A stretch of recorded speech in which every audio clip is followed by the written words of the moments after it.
Olá, nossa apresentação é sobre o aplicativo Brasileirinho, que é uma proposta de aplicativo móvel para o ensino e a aprendizagem das variedades linguísticas do português brasileiro para pessoas que não têm o português como língua materna. Nós somos da Universidade Federal do Rio Grande, no Rio Grande do Sul, Brasil. Somos do programa de pós-graduação em Letras do campo de Estudos da Linguagem. Eu me chamo Dominique Campelo, a minha colega Veridiane da Costa, e somos orientandos do professor Adair Sobral. O nosso ponto de partida é o ensino de uma língua estrangeira que não esteja pautado nas formas em formas específicas e na gramática tradicional. Nós entendemos que o processo de ensino e aprendizagem da língua estrangeira, ela deve dar-se, sobretudo, de uma consciência linguística de quem aprende, por parte de quem aprende, e não de um sistema abstrato de formas normativas. A linguagem, ela apenas toma sentido dentro do uso, dentro da particularidade de fala.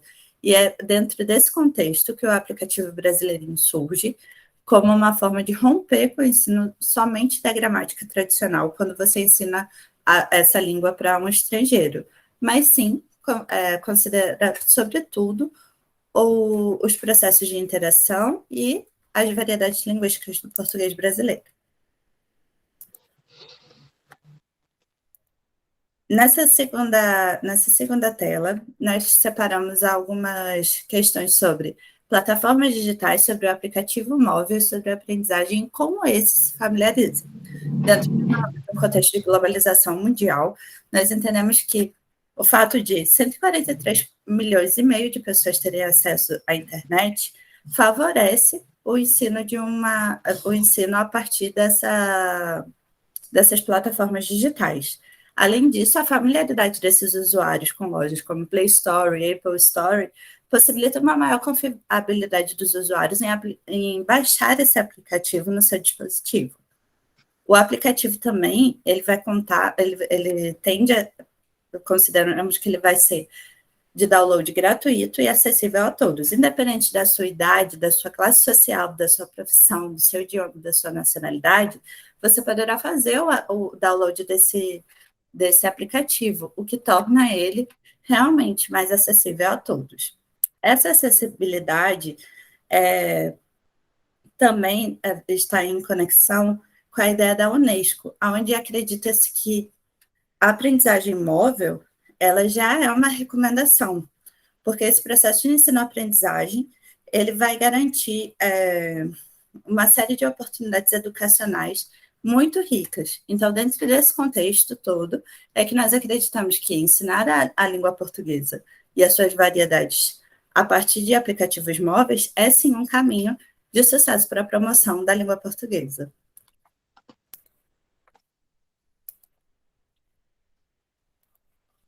Então, sobre o aplicativo, aqui a gente já tem duas telas de mais ou menos como ele será. Ele é um protótipo, onde a gente interliga, a ideia é interligar gamificação e ensino de língua portuguesa. Ele surge dessa necessidade real de romper com o ensino que considera somente a gramática. Então, ele vai para além, ele vai oferecendo as variedades linguísticas do português. E, atualmente, há muitas plataformas que prometem uma maneira de ensino de português, mas que fica somente na superficialidade da gramática. Então, é dentro desse contexto que a gente quis promover um aplicativo em que a pessoa ela pudesse realmente viajar pelos 26 estados brasileiros e para que ela pudesse conhecer essas variedades e esses usos. Então, aqui nós temos a primeira tela, onde quando a pessoa faz o download desse aplicativo, e logo em seguida é o registro dela. Esse registro é somente para que para que a pessoa possa fazer o login, como todo o aplicativo dessas lojas, né? Sempre oferecem essa tela para que a pessoa possa se registrar e para que a gente também possa ter uma ideia de quem é esse usuário. Então, Bom, a partir daquela última tela de cadastro, né, que a colega mostrou, esse layout que aparece são as funcionalidades que o usuário vai poder encontrar no aplicativo. Nós marcamos como abas ali, e nós vamos explicar agora mais para frente, mas em cada um desses ícones, o usuário ele vai poder testar o conhecimento, fazer buscas, né, de palavras, e também ter mais assuntos sobre cultura brasileira, né, para que ele consiga se familiarizar, como a gente falou, com a cultura e com as formas de uso da língua, né, em contexto de uso mesmo. Nós também temos uma aba que vai ser o avatar, que está pensado, né, está em fase de desenvolvimento, mas que ainda não está finalizado. Mas também vai contar com uma aba onde o usuário vai poder criar um avatar e se identificar com a região, né, brasileira, e colocar ali algumas particularidades que ainda estão em desenvolvimento. Então, como a gente falou ali, a gente vai explicar, né, as abas. A aba do teste de conhecimento é como um jogo, né, de perguntas e respostas sobre as diferentes expressões que envolvem variedades linguísticas. Ele vai contar com 20 questões, então, com um perfil de quiz, né, que serão desafiadoras e divertidas. Nessa dinâmica, então, o aluno vai realizar exercícios que agreguem conhecimentos extralinguísticos que exprimem significações além do sentido frasal, que é o que a gente já vinha falando, né? Para fugir daquele contexto de gramática. No exemplo ali, a pergunta diz, na região norte do Brasil, quando uma pessoa diz que moscou ou moscar, ela quer dizer o quê? Que ela foi pega em flagrante, tem mosca na comida, fugiu de um ataque de moscas, então ela vai conseguir. A ideia aqui não é ter perguntas certas, né? Mas que a pessoa consiga, através do uso, perceber essas diferenças, né? Que vão depender aí da região do nosso país, né? E aqui a gente colocou também em forma de ranking, porque essas perguntas vão gerar uma pontuação, mas para ter essa coisa, né, de pontuação e ficar ali ranqueado, então o usuário ele vai ter, dependendo da pontuação, ele vai estar ali no ranking de pontuação. Aqui a gente trouxe outros exemplos, né, dessas variedades, que é no Rio de Janeiro, quando uma pessoa fala, vou marcar um 10, ela quer dizer que a pessoa vai conseguir nota 10 no exame, significa que ela vai esperar alguns minutos, aguardar um tempo que ela vai fazer algo interessante? Se você for do Rio Grande do Sul e pedir um cacetinho, você estará pedindo para levar uma surra, um pão de sal? Brocar em Salvador significa intensidade em alguma coisa, estar triste, estar decepcionado? A partir dessas perguntas, né, e com essas respostas, ele vai conseguir ver que, a partir do contexto de uso, a partir da região, né, que vai ter essa variação. Então, se a gente pegar o sentido dicionalizado, é uma coisa, né? No contexto de uso, e dependendo de onde está esse uso, é uma coisa totalmente diferente. Então, a nossa ideia é que o usuário consiga perceber, através desses jogos, esse tipo de variação.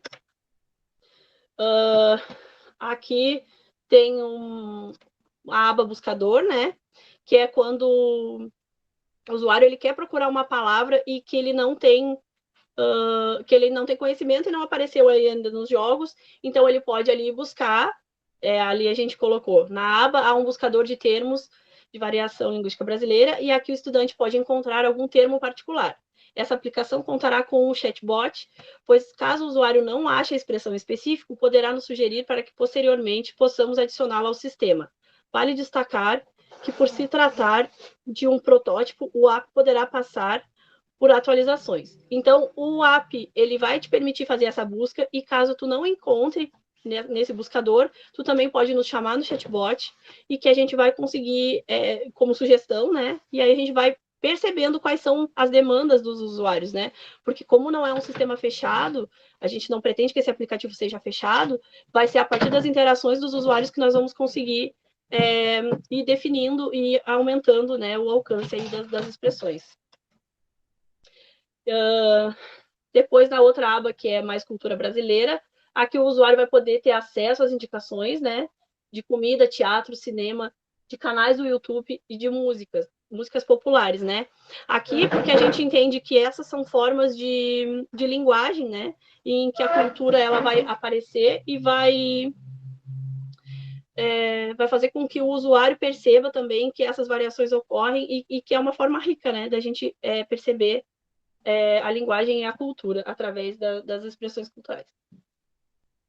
Aqui, então,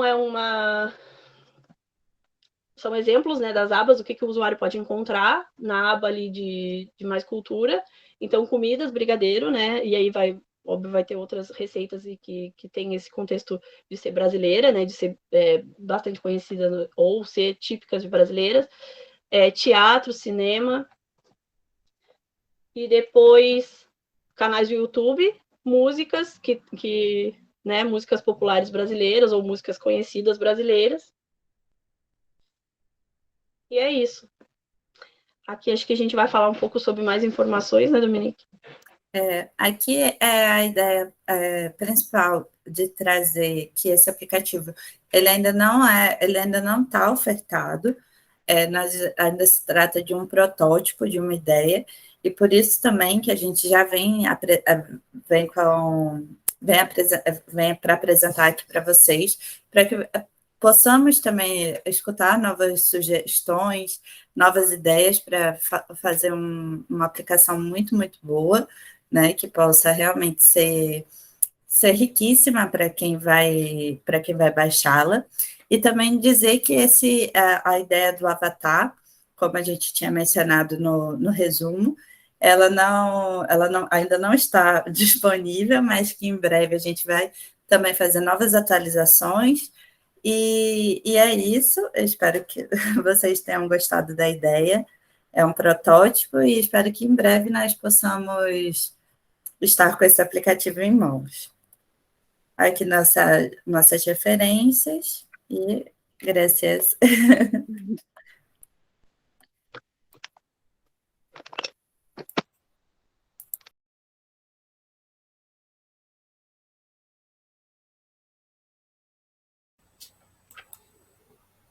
Olá, bom dia, boa tarde, boa noite. Eu sou a professora Camila Oliveira Macedo e hoje eu vou compartilhar com vocês um pouco da minha experiência além da sala de aula no ensino virtual. Para mim é uma honra estar aqui no segundo Conecta Leitores. Eu participei do primeiro nos bastidores, né? Eu fui da comissão de conteúdo e agora, né, eu estou podendo participar aqui de forma virtual. Infelizmente não pude estar presente porque eu já estou em Macau. Macau não me autoriza a sair.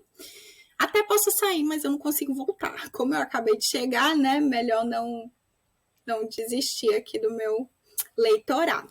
Bom, enfim, vamos começar, que o tempo é curto. Então, como eu cheguei agora, eu vou contar um pouco da minha experiência no meu trabalho anterior, antes da pandemia, com a pandemia e a minha expectativa na USJ, na Universidade de São José. Bom, a instituição anterior. Eu trabalhava no Núcleo de Ensino e Pesquisa de Português para Estrangeiros da Universidade de Brasília, da UNB, e lá nós oferecemos cursos de português para estrangeiros de extensão. Então, nós temos uma diversidade de alunos, né? Lembrando que eles estão em imersão, é um pouquinho diferente, mas eu acho que a experiência é válida. Enfim, o núcleo é pequeno, né? Éramos 4 professoras. Eu era supervisora, professora e supervisora do núcleo, né? Bom, antes da pandemia, eu sempre amei fazer atividades culturais com os alunos. Mesmo antes de ser supervisora, eu já fazia atividades com os meus alunos de saídas culturais para restaurantes, para museus, para, enfim, o que tivesse, cinema. Eu já fiz de tudo com os meus alunos, eu acho, mais de uma centena aí de atividades. Porque eu realmente acredito no ensino além da sala de aula e eu entendo das dificuldades, né, de todos que não conseguem fazer isso. Enfim, respeito, entendo, mas eu acho que isso é fundamental no ensino. Enfim, eu gosto também, né? E aí veio a pandemia. com a pandemia, como que eu vou continuar fazendo isso que eu amo fazer, que eu faço com todo carinho? Fiquei assim, perdida, né? Mas aí a gente resolveu colocar isso de forma virtual. Vamos tentar, né? Ver como é que os alunos aceitam, enfim. Uma das atividades que a gente fazia era a monitoria presencial. Então, eu tinha voluntários do curso de Letras Português do Brasil como segunda língua, o famoso Letras PBSL da UNB, né? Que foi o curso que eu fiz lá em 2006. Então, a gente aceita os alunos desse curso, né? Justamente para valorizar a nossa área. E, enfim. E aí, veio a pandemia, esses alunos, eu os convidei a continuarem de forma virtual pelo Google. Na época só tinha o Google Meet mesmo, né? Para eles fazerem. A gente não tinha ainda plataforma nem nada. Alguns aceitaram, alguns não. Então, esses que aceitaram, a gente continuou com o projeto de forma virtual. Apanhamos muito, mas foi bem interessante e bem produtivo. A monitoria virtual tem muitas vantagens, né? Por exemplo, não tem custo algum nem para a instituição, nem para o aluno. E os universitários têm a oportunidade de ter contato com a profissão e ver realmente se é aquilo que eles querem, né? De se apaixonar pela profissão, que é o que eu digo para eles, né? E normalmente isso acontece. Nós disponibilizamos também para os nossos alunos da nossa instituição a oportunidade de praticar o idioma. Eu acho que isso é muito rico também, né? Apesar de estarmos em um contexto de imersão, muitos alunos não têm o contato que é esperado. Por quê? Muitos são diplomatas, eles trabalham no idioma deles e tem reuniões, tem pessoas que fazem as compras, então acaba que eles não vivenciam a língua o quanto poderiam e só tem aquele contato ali com a professora em sala de aula. Então, achei isso é uma parte muito importante. Então, isso proporciona um intercâmbio cultural e linguístico riquíssimo para todos os lados, né? E outras atividades que fazíamos de forma presencial, que foram as fotos que eu mostrei, nós também começamos a fazer de forma virtual. Então, nós fizemos aberturas e encerramentos dos cursos, porque no presencial o aluno entrava na sala de aula, saía, encontrava e conversava com outros alunos, tinham essa interação. No virtual, não. Então, quando a gente começou a ver as aulas, o aluno só ia para a aula dele e saía, ele perdia, né, esse contato com outras pessoas. Então, as aberturas e os encerramentos eram para isso, para os alunos conhecerem os outros professores da instituição. Enfim, era um momento de troca. Muitas vezes os alunos faziam apresentações, né, nesses encerramentos dos cursos, então era a hora dele mostrar ali o que ele tinha aprendido. Então a gente sempre teve voluntários para isso, alunos que queriam mostrar, que queriam apresentar. Então foi muito, muito interessante colocar essa atividade aí como fixa dos cursos virtuais. Nós tivemos um projeto chamado Conversas Informais, que o meu coordenador à época me ajudou muito, o professor Cesário Alvim, agradeço a ele aí, a esse projeto dos Conversas Informais e Quintas Informais, né? Nós convidávamos pessoas de diferentes áreas para conversarem com os alunos, para apresentarem para os alunos num horário fora do horário de aula. Então, tivemos sobre música, sobre capoeira, sobre Brasília, sobre cinema, enfim, viagens, uma infinidade de atividades. Foi muito interessante. Oferecemos oficinas também para os alunos, né, participarem, como as do CELPE-BRAS, entrevista de emprego.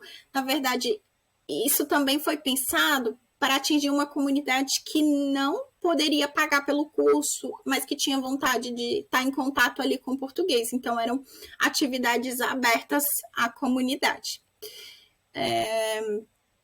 Tivemos parceria, por exemplo, com o Itamaraty, quando a gente fez o Dia da Língua Portuguesa, de forma virtual, em que os alunos também apresentaram poesias de diferentes dos diferentes países membros da CPLP.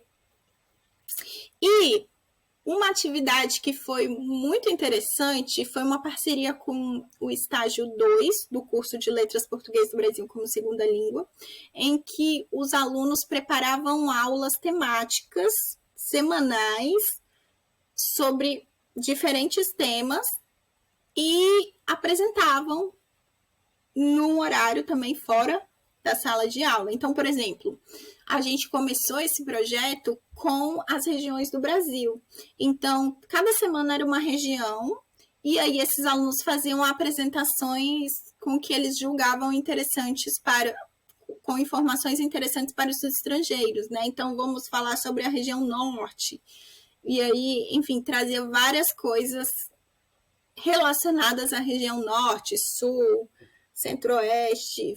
Acho que foi super legal, porque entravam alunos de diferentes níveis, enfim. E aí eu trouxe também a experiência desses alunos, porque eu acho que, eu falo aqui que é legal, mas eu acho que é interessante vocês também terem a oportunidade de ouvir o que os alunos que participaram dessas atividades semanais culturais falam sobre o projeto. Então, eu trouxe aqui o Daniel e o Lucas. Eles disseram assim: o NEP nos ofereceu um espaço em que nos sentimos confortáveis para a realização do estágio, pois não se preocupou somente com os alunos, mas também com os estagiários, nos acompanhando e estimulando durante as atividades propostas. Além disso, a instituição conta com um bom número de alunos que sempre tornam as aulas enriquecedoras, tanto para eles quanto para nós. Também aproveito para compartilhar das duas, da Caís e da Juliana, que falaram assim: nós encontramos no NEP o espaço perfeito para colocar em prática os conhecimentos que adquirimos ao longo do curso. Com o acompanhamento e encorajamento, podemos aflorar nossas habilidades em um ambiente acolhedor e diverso. A oportunidade de estar em contato com alunos de vários lugares do mundo. Então, eu acho que a fala deles, né, representa o que o NEP quer, o que, né, a gente gostaria de propiciar e do quão é importante fazermos esse tipo de parceria. Uma outra atividade que tivemos, infelizmente tivemos só duas, porque por conta de burocracias da universidade não pudemos continuar, mas o curso de formação de professores, né? O nosso primeiro convidado aí foi o professor Almeida Filho, que falou sobre abordagem comunicativa. Nós tivemos mais de 450 inscrições e mais de 160 participantes ao vivo dessa palestra, então fiquei muito feliz, muito orgulhosa. Nós tivemos também a palestra com a professora Lúcia Barbosa sobre interculturalidade, que também foi um sucesso. Uma obrigada aí aos professores, né, que colaboraram aí. Lembrando que foram todas gratuitas, todos como voluntários. Tivemos mais de 250 inscrições e mais de 90 participantes ao vivo. E nessas duas atividades, somando, tivemos mais de 20 países, né? Pessoas em 20 países diferentes participando disso. Então, para mostrar como o virtual, todo mundo já sabe, né? Que une, enfim, que quebra barreiras, mas o que eu reforço, né, que são atividades gratuitas e com pessoas sensacionais. Só lembrando que a Lúcia foi a criadora do NEP, né? Lá em 2012 ela propôs a mudança do PEPFOL, que era o Programa de Ensino e Pesquisa em Português para Estrangeiros, para o NEP. Então, só uma curiosidade histórica aí para a gente. Outro projeto que tivemos, que fiquei muito feliz também, foi o projeto de material didático. Esse projeto surgiu em parceria com alunos de PBSL. Durante as reuniões da monitoria, a monitoria virtual, eu me reunia toda semana com os estudantes da graduação para conversar sobre como está sendo a monitoria, as dúvidas deles, enfim, como a gente poderia melhorar, né? E aí, numa dessas conversas, eu desabafei que o material estava um pouco parado, que precisava melhorar. enfim, mas as professoras não tinham disponibilidade, tempo para isso, né? Todo mundo entende. Enfim, uma dessas monitoras, né, que é a Caíse, que até fez o estágio depois com a gente, ela se disponibilizou e contou que na disciplina, né, de multimeios da universidade, eles estavam justamente fazendo material didático. E ela me mostrou, eu falei, uau, são materiais bem profissionais, diferente do nosso. Nós até então fazíamos os materiais no Word, para vocês terem noção, que é o que a gente consegue fazer, né? Nós não temos a formação para isso, de design, mas a gente acredita no NEP, né? No ensino, nessa elaboração do material didático, faz parte de um dos objetivos do NEP como um núcleo de ensino e pesquisa. Então, enfim, nós criamos esse projeto de elaboração de material didático e o objetivo dele é apresentar e desenvolver o português como uma língua pluricêntrica. Então, nós colocamos aí, por exemplo, a seção Viajando pela CPLP. Então, dependendo de cada unidade, nós tínhamos a opção de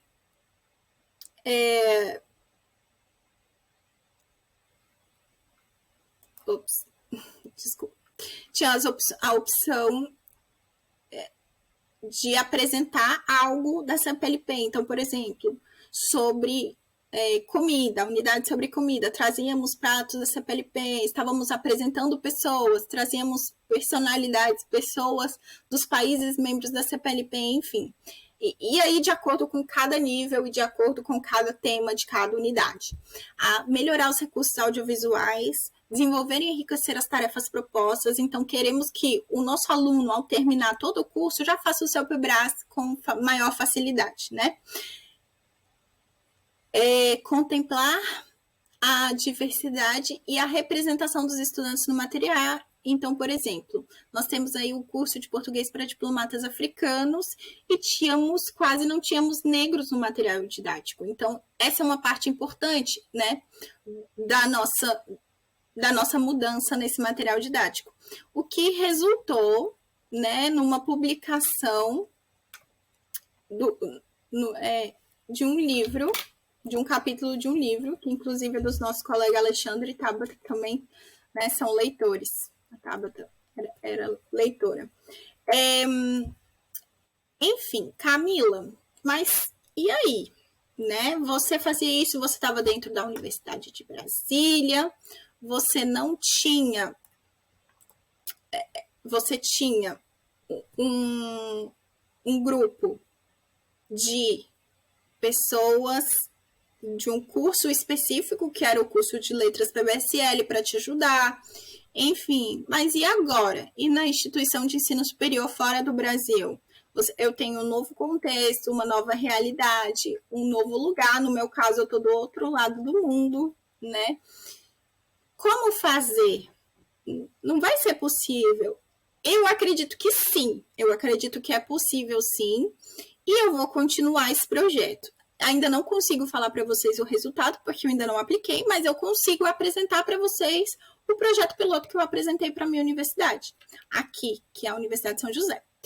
Então, a primeira coisa que eu fiz foi a apresentação do projeto para a minha universidade, para os meus chefes, e isso foi em julho, e agora, em agosto. E eu farei um diagnóstico de interesse dos meus alunos, por quê? Eu ainda não conheço meus alunos. No NEP, eu trabalhei durante quase 10 anos, então eu conhecia os meus alunos, eu sabia o que propor para os meus alunos. Aqui eu não conheço, não sei, eu estou em outra realidade. Então, eu elaborei um formulário de interesse dos alunos para saber o que eles querem. Será que para eles é interessante a monitoria? Será que é interessante... trazer essas atividades culturais? Será que eles vão se inscrever? Eles vão querer participar? Eu não sei. Então, o mês de setembro, que é o mês que eu começo a dar aulas aqui, vai ser um mês de diagnóstico para mim. Então, eu vou conhecer os meus alunos e também vou conhecer os outros alunos de português. Porque em Macau, né, para quem não sabe, também a língua oficial é o português. Então, todos os cursos daqui da universidade, eles têm aula de português no primeiro ano. Então, eu também o meu chefe autorizou, então também vou entrar em contato com esses alunos, não só os alunos do meu departamento. Então, vou fazer esse questionário de interesse para todos os alunos da universidade e ofertar isso para todos, não só da minha área. Nós temos também, a princípio, né, eu já propus a monitoria virtual, que vai ocorrer como um piloto, que vai ocorrer de outubro a dezembro. E eu já tenho uma voluntária, uma colaboradora, que é a Renata Silva, que trabalhou comigo no NEP, e agora ela vai continuar aqui. Bom, convidei só a Renata porque eu pretendo ver se vai dar certo, ver se eu tenho público para isso, né? E aí eu vou fazer a avaliação desse projeto para poder implementá-lo em 2023. Então, no próximo Conecta Leitores, eu vou apresentar o resultado disso para vocês. E eu trouxe a expectativa da Renata, né, que é a nossa primeira voluntária desse projeto. Ela vai estar no Brasil, ela é do curso de Letras PBSL, né? E ela disse assim: como futura colaboradora da SCJ, minha expectativa como voluntária é ampliar ainda mais o contato dos alunos, cada um dentro de seu país, com a língua portuguesa e a belíssima cultura brasileira diretamente do Brasil. Também espero proporcionar um ambiente acolhedor, acompanhá-los durante o aprendizado de uma nova língua e ser uma rede de apoio para os alunos, apresentar situações e auxiliá-los a aprender a língua portuguesa do Brasil. Com essa visão, minha expectativa é apresentá-los a uma perspectiva aprofundada da diversidade brasileira, tornando a experiência completamente única e rica. E aí, o que eu espero? Eu espero que com essa atividade nós possamos fazer mais intercâmbios entre universidades brasileiras e as nossas universidades fora do Brasil, né? Então, acredito que nós temos uma mão de obra fora do Brasil, dentro do Brasil, de estudantes da graduação ansiando por essas experiências, e nós temos, por outro lado, nós dando aula de português, precisando colocar os nossos alunos em contato com o português. Então, por que não unir esses dois? Essa é a minha proposta. Deixo aqui o meu contato para quem quiser fazer parceria, conversar, trocar ideias, compartilhar projetos. Estou sempre à disposição.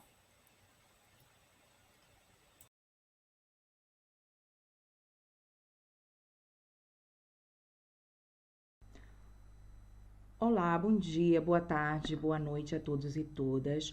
Em primeiro lugar, eu gostaria de agradecer a oportunidade de estar hoje aqui com vocês e poder falar um pouco sobre o meu trabalho com as TICs aqui na Universidade de Sevilha. Também aproveito a ocasião e a oportunidade para parabenizar toda a equipe de organização deste evento. Bem, o título da minha apresentação de hoje é TICs, fomentando o engajamento estudantil e a construção do conhecimento na aula de português como língua estrangeira.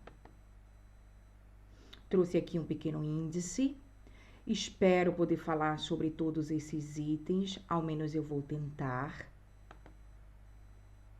Bem, começamos com o objetivo.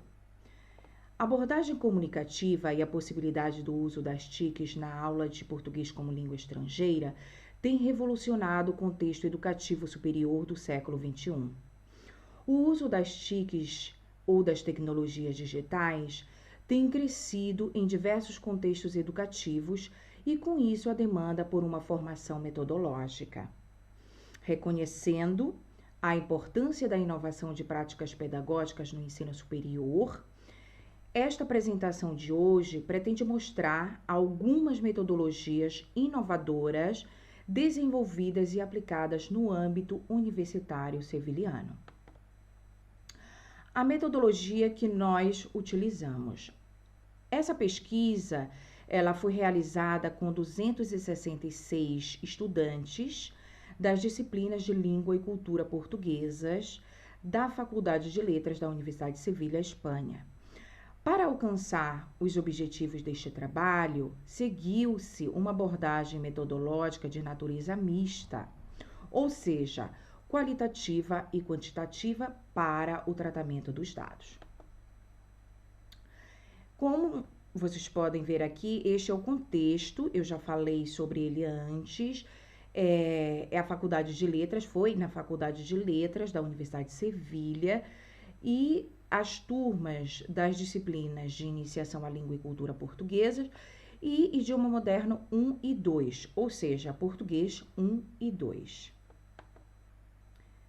Trouxe aqui também um breve conceito sobre as TICs, que é o conjunto de avanços tecnológicos que nos proporcionam a informática, as telecomunicações e as tecnologias audiovisuais, e que estão relacionadas com os computadores, a internet, a telefonia, os meios de comunicação de massas, as aplicações multimédia e a realidade virtual. Estas tecnologias basicamente nos proporcionam informação, ferramentas para o seu processo e canais de comunicação, como diz Marques.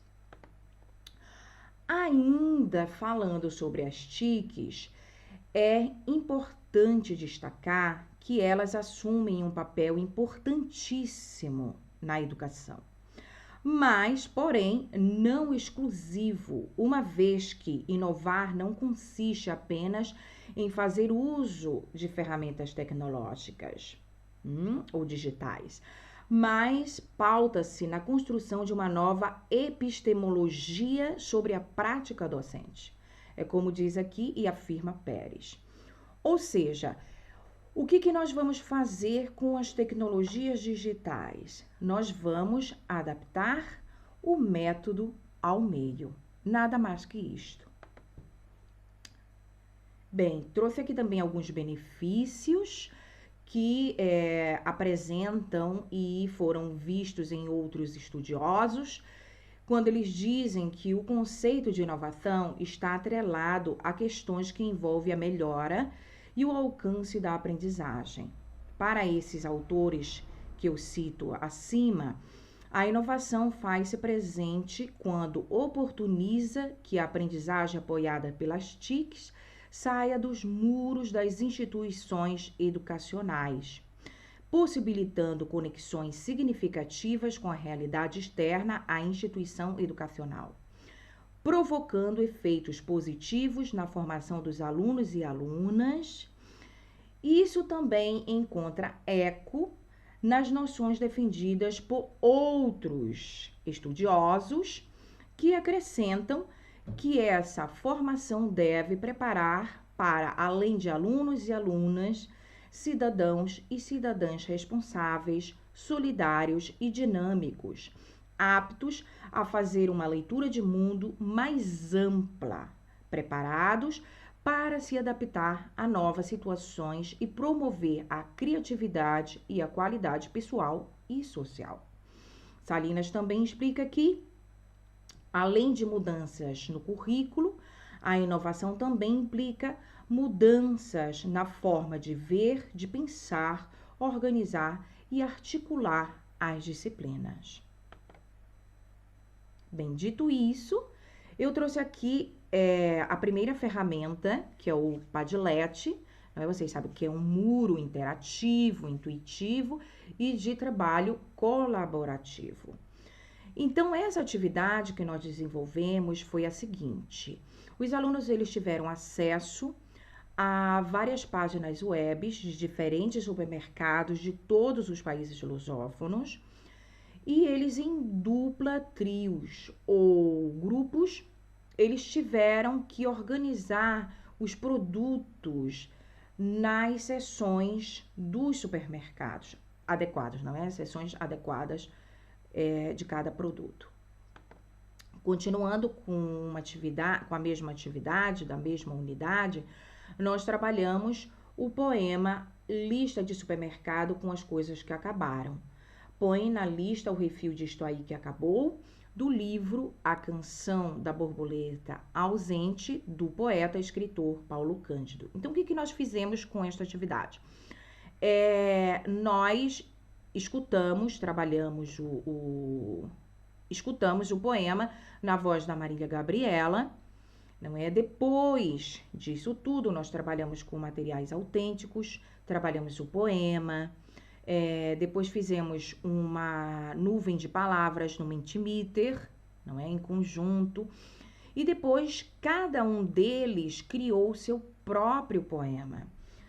A primeira atividade ela foi no Jamboard, mas depois eu resolvi mudar e continuei usando o Padlet. Eu não vou ter tempo de ler os poemas, mas depois eu posso disponibilizá-los se alguém tiver interesse. Então, eles criaram aqui os poemas e subiram no Padlet. Depois, a outra atividade que eu trago são as histórias em quadrinhos, gibis, tirinhas. E eu aconselhei essas 3 plataformas para eles criarem os gibis, não é? E também o Canva. Eles fizeram em duplas, trios ou grupos. Grupos não tantos, mas foi mais em duplas e trios. E com as histórias em quadrinhos, os diálogos que eles criaram, nós trabalhamos a língua, a cultura, a pragmática da língua portuguesa, a linguagem formal e informal, a estrutura textual, o início, o meio e o fim de um texto. Eles conheceram algumas personagens nacionais e internacionais de gibis e tiveram contato com textos reais. Essa outra atividade e plataforma que eu trouxe aqui é o Flipgrid. Não sei se conhecem, é uma plataforma interativa e intuitiva também. As respostas elas são dadas através de vídeos curtos, de no máximo 5 minutos. Eles gravam vídeos personalizados, depende da criatividade de cada um. Podem subir fotos, podem subir outros vídeos, podem fazer característica, não é? Eles podem criar várias imagens dentro deste vídeo. Então, essa atividade era o seguinte, eles tinham que escolher um país lusófono, não é? E eles tinham que falar sobre esse país lusófono. E depois, eles tinham que dizer por que eles escolheram esse país lusófono, o que chamou mais atenção. Essa outra atividade que eu trouxe aqui para vocês, o que nós fizemos com esta atividade? Então, nós simulamos que, aliás, nós separamos, eles se organizaram em duplas e trios, e nós simulamos que eles eram donos de ou trabalhadores, empregados de uma agência de festa, não é? E eles tinham que criar uma festa, organizar uma festa, não é? Uma senhora festa, e eles tinham que me vender essa festa. Por exemplo, 2 alunas, elas fizeram o meu casamento com o meu marido, não é? Na Ilha da Madeira. Então, elas organizaram desde da cerimônia, a festa, o vestido, a maquiagem, a parte do DJ. Então, elas organizaram o meu casamento. Essa outra dupla, eles organizaram a primeira comunhão de Napoleão Bonaparte. E essa outra dupla, acho que foi um trio. Sim, este trio, eles organizaram, os alunos organizaram a minha festa de 30 anos. E também houve outra que organizou uma despedida de solteiro. E depois eles tiveram que apresentar como seminário as festas. Trouxe essa outra atividade que no seu primeiro momento ela foi desenvolvida no Google Tour, mas o Google Tour ele já não existe, não é? Ele já está em desuso. Então se pode fazer no Google Maps. O que eles fizeram com esta atividade? Essa atividade ela foi uma atividade individual. Então, eles escolheram uma cidade de qualquer país lusófono e eles tinham que fazer um city tour por esta cidade. Eles tinham que mostrar os principais pontos turísticos, falar sobre a história, curiosidades, preços de entrada, dicas, tinham que dar dicas sobre estes monumentos, depois restaurantes, pratos típicos, transportes. Então, eles tinham que facilitar a vida do viajante. Depois, esse daqui, nós utilizamos várias plataformas para gravar vídeos e editar vídeos também. Subimos ao YouTube e nós temos um programa gastronômico. O que os alunos fazem? Eles escolhem um prato também de qualquer país lusófono, eles falam sobre a origem e a história deste prato e depois eles ensinam os telespectadores a cozinharem este prato.